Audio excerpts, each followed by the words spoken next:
Assalamualaikum warahmatullahi wabarakatuh. Saudaraku, pagi ini kita berbicara soal seorang sosok. Beliau adalah Dr. Mukhtar Naim almarhum. Kenapa beliau ini? Saya teringat pesan-pesan beliau ketika diskusi di Padang, katakanlah di Dewan Dakwah Islamiyah Indonesia di gedung DDII, yang memang saya sering berdiskusi dengan beliau secara lepas ya. Salah satu topik yang beliau pesankan kepada saya waktu itu yang masih muda-muda lah. Apa kata beliau? Ini soal pemilu ini. Apakah DPD, pilkada, malah pemilihan presiden. Yang beliau kritisi waktu itu ialah soal money politik. Waktu itu istilah money politik itu belum begitu muncul ke permukaan, tapi beliau sudah menyebutnya. Dan salah satu ide yang menarik dari beliau adalah supaya pilkada ini atau pemilu ini berjalan tanpa mempergunakan uang yang banyak. Dalam arti kata, uang sudah tentu sudah pasti dibutuhkan, tapi bukan uang sebagai hal yang penting kalau seseorang itu bisa terpilih.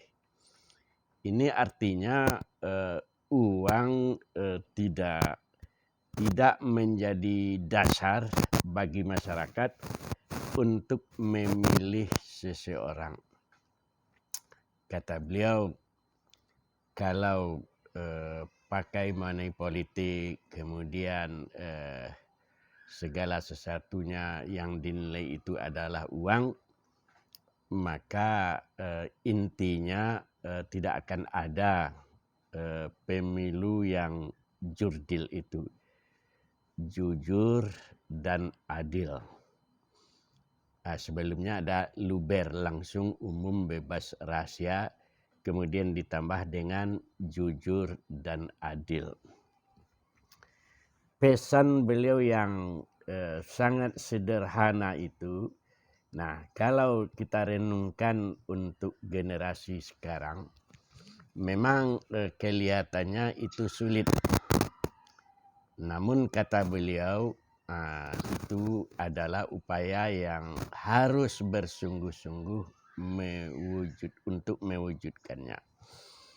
Bagaimana mungkin negara Republik Indonesia yang kita cinta itu, kata beliau, melahirkan tokoh-tokoh yang berkualitas kalau segala sesuatunya diukur secara material, diukur dengan uang. Intinya nanti akan ada bagi-bagi uang untuk calon pemilih. Ujungnya adalah yang dipilih oleh masyarakat itu adalah yang punya uang. Padahal untuk melahirkan pemimpin yang bagus, pemimpin yang amanah, yang fatanah, yang sidik, seperti yang digambarkan oleh Rasulullah, tentu bukanlah mendasarkannya dengan kepentingan uang, apalagi dilakukan secara tidak jujur.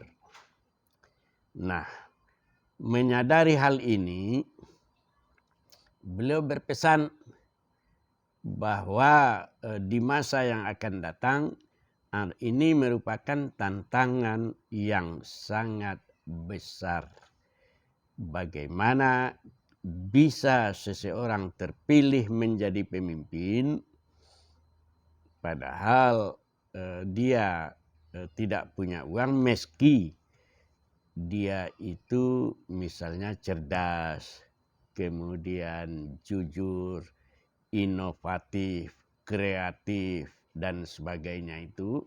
Tapi karena kantongnya kering, maka tidak terpilih, tidak bisa terpilih. Nah, ini kata beliau. Nah, kalau itu dibiarkan, maka kita berada dalam posisi negeri ini tidak baik-baik saja.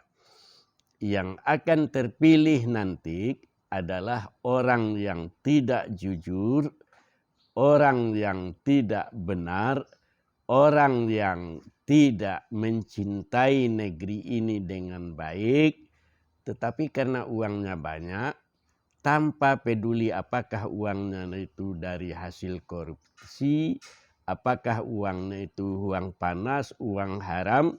Nah, ketika dia menyiram dengan uang, maka dia terpilih. Hal inilah yang diinginkan oleh sosok intelektual Minangkabau yang tidak asing lagi bagi masyarakat pada waktu itu. Beliau adalah Dr. Muchtar Naim. Berkaitan dengan itu, saya pernah diskusi-diskusi dengan kawan-kawan dari ABIM di Malaysia. Misalnya dengan Cik Azlan, dengan Cik Asri, beliau kedua-duanya doktor dan ahli di bidangnya. Kata beliau, di Malaysia ini yang terpilih menjadi anggota ADUN, ini bahasa kitanya DPRD atau DPR, itu umumnya adalah cikgu, bahasa kitanya guru kan, artinya pendidik, ditambah kaum intelektual. 85% dari orang yang terpilih menjadi anggota ADUN itu, kata beliau, adalah berasal dari guru dan para ustadz atau ustazah. Ini menarik. Nah, lalu saya tanyakan kenapa ini? Kok yang terpilih itu guru, mantan guru, atau ustadz yang terpilih menjadi anggota ADUN di Malaysia? Nah, kata beliau, karena masyarakat ini kan butuh contoh yang baik. Perlu suri tauladan.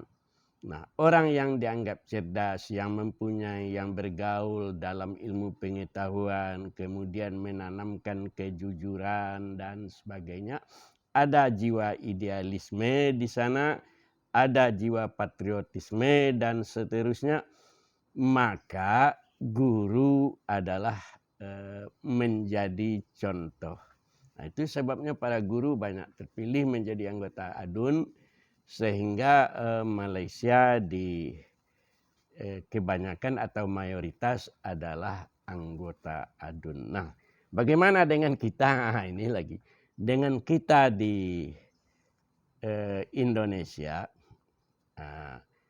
yang terpilih itu wallahualam entah apa ya. Tapi kalau kita survei mungkin dengan mata kepala saja ya, mata kepala saja.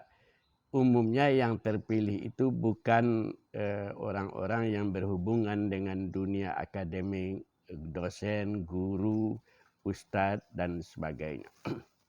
Kalaupun ada yang terpilih seperti itu, berarti ada anomali ya. Ada anomali, kelihatannya sedikit sekali yang terpilih. Kenapa? Karena yang tadi uangnya itu sedikit. Padahal kekayaan moral, kekayaan intelektual, kekayaan yang berupa non-materi seperti kejujuran, idealisme, dan sebagainya, itu melimpah ruah di tengah kehidupan akademik di dalam diri guru dan ustadz-ustadz yang memang dikenal sebagai orang-orang yang baik di tengah masyarakat. Nah, dengan itu kita memahami ya apa yang disampaikan Pak Dr. Mukhtar Naim itu, maka layak kita renungkan pada pagi ini. Mudah-mudahan ke depan memilih pemimpin ini memang tidak boleh lagi sembarang orang. Artinya dicalik bana, dilie bana, diindang ditampi tare. Nah, kalau kita hanya memilih seseorang pemimpin karena uangnya banyak, sementara dia tidak mempunyai nilai-nilai yang berharga secara akhlak, secara budi pekerti, maka ujung-ujungnya negeri ini akan terpuruk. Nah, saudaraku, politik uang atau money politik itu adalah bagian dari kebusukan negeri ini. Siapa yang menjadi pemimpin dengan politik uang, tentu dia mempunyai niat yang sudah salah untuk memimpin negeri ini. Oleh karena itu, marilah kita lawan money politik di tempat kita masing-masing. Demikian saja saudaraku. Wassalamualaikum warahmatullahi wabarakatuh.